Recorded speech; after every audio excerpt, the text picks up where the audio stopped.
Hello, my name is Hannah Brown, and this is my Case Study 2 video for SPCE 638. Topics to be discussed within this is going to be a review of the client background and the interventions. My client's name is John Doe. He's 8 years and 9 months old. He's diagnosed with autism spectrum disorder with an accompanying language impairment. His behaviors of concern as reported by caregivers include regular tantrums, which include kicking, screaming, biting, throwing, and aggression.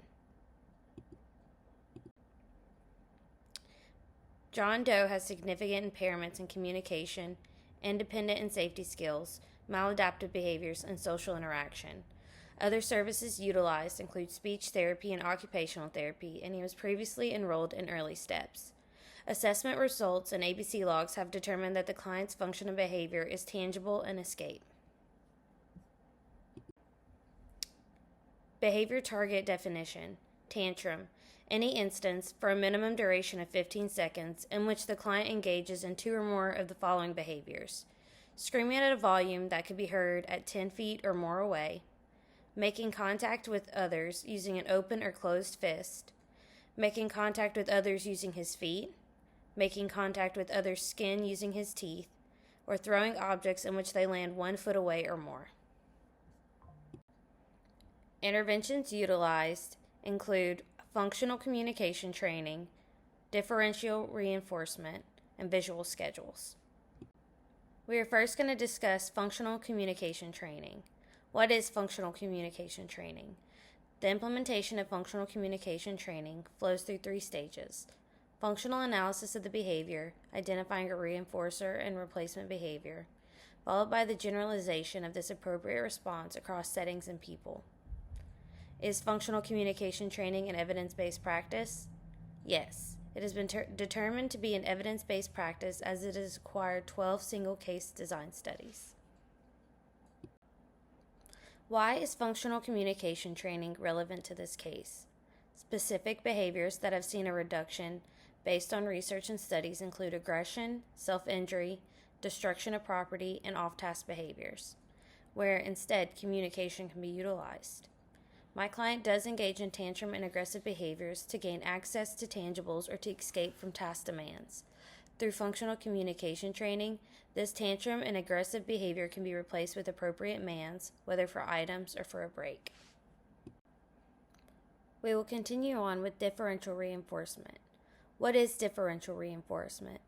Differential reinforcement can be easily explained as reinforcing an acceptable or appropriate behavior while diminishing negative or inappropriate behaviors. Is differential reinforcement an evidence-based practice? Yes. It has been determined to be evidence-based practice as it has acquired 25 single-case design studies. Why is differential reinforcement relevant to this case?